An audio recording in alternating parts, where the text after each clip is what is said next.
Welcome to விஎஸ்பிஎம் channel. நான் வந்து தினை அரிசி ஆப்பம் சொல்கிறதுக்காக இதெல்லாம் ஊற வச்சுருக்குறேங்க. தினை அரிசி ஒரு கப்பு, ஒரு 300 இருக்கும் தினை அரிசி. அதே மாதிரி ஒரு 50 கிராம் புழுங்கல் அரிசி ஊற வச்சுருக்கிறேன்.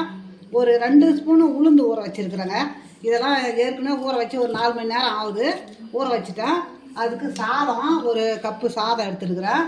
இப்போ தேங்காய் ஒரு மூடி தேங்காய் எடுத்துருக்குறேன்.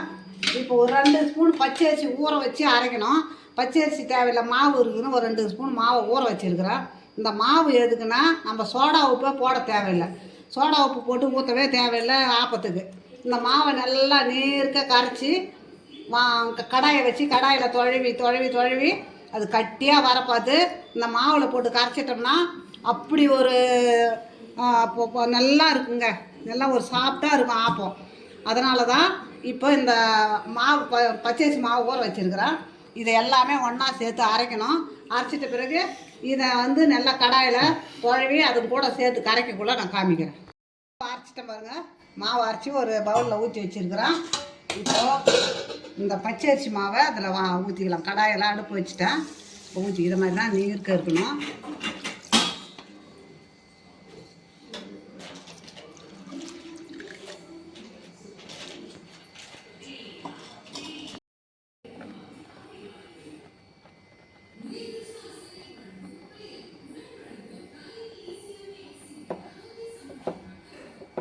இந்த மாதிரி கட்டியாவாத தொழணுங்க. மாவு ஆறிடுங்க.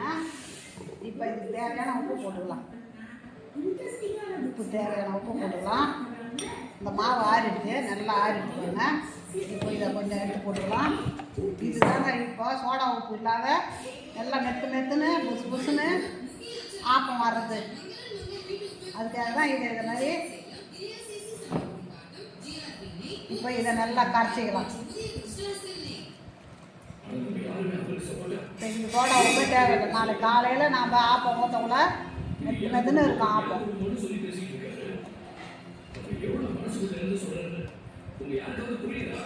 நல்லா ஒன்று சேர பிசைஞ்சு கரைச்சி வச்சிடணும்.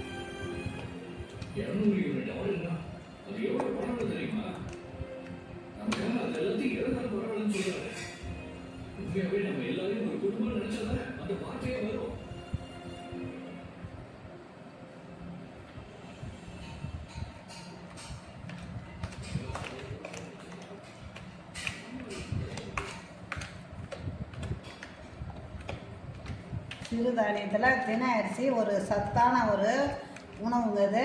அதனால தான் தினை அரிசி இன்றைக்கி ஆப்பத்துக்காக நான் ஊற வச்சு அரைச்சிருக்கிறேன்.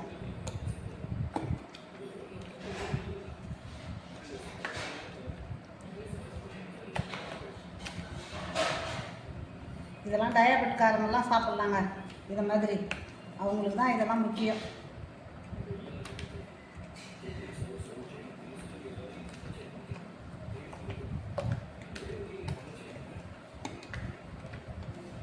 இந்த உண்டை இல்லாத நல்லா வெள்ளை மாதிரி கரைச்சி வச்சிடணும்.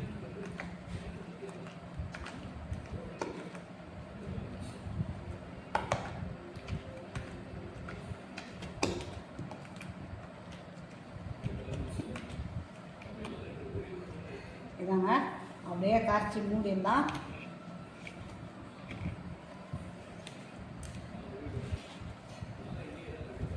இதே நாளைக்கு காலையில் பார்க்கலாங்க. இது குளிச்சு வந்திருக்கோம். நாளைக்கு காலையில் பார்க்கலாங்க.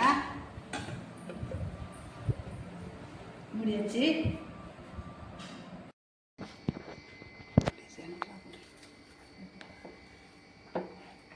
இந்த மாதிரி ரொம்ப ஹை ஃப்ளேம் வைக்கக்கூடாதுங்க. கட்டியாக இல்லாத அந்த மாதிரி நல்லா தொலைக்கணும். இதுதாங்க நல்லா மெத்துன்னு இருக்கும் ஆப்பம். இந்த மாதிரி அரைச்சி மாவு கூட காய்ச்சோம்னா இதுதான் மெத்துன்னு இருக்கும் ஆப்பம்.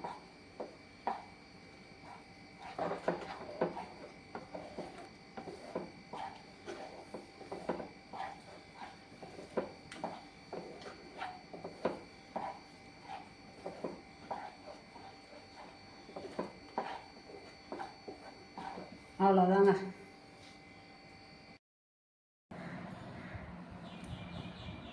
குளிச்சுட்டு பாருங்கள்.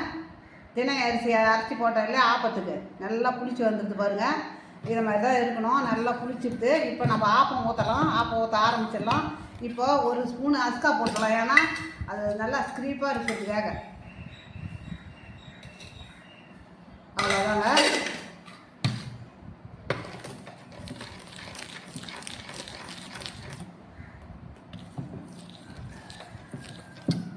மாவு நல்லா புளிச்சு போச்சு.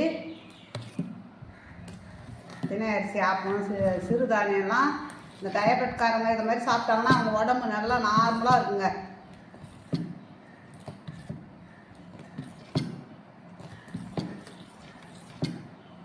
இப்போ நம்ம ஆப்பம் ஊற்றலாம் வாங்க.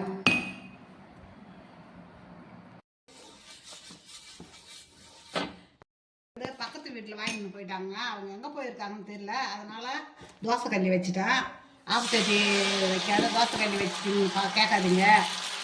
அவங்க பக்கத்து வீட்டுக்காரங்க வாங்கி போனாங்க போல இருக்குது. அவங்க எங்கே போயிருக்காங்க காணோம். நான் போய் பார்த்துட்டு வந்துட்டேன்.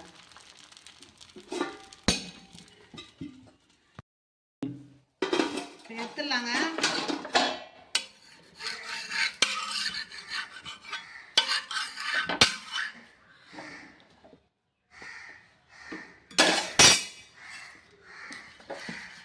ஆப்பம் ஊற்றிருந்தால் நல்லாயிருக்கும். ஆப்பம் சட்டி வாங்கி போயிட்டுருக்குறாங்க. சரி விடுங்க, பரவாயில்லன்னு தோசைக்கல்லில் ஊற்றுறேன்.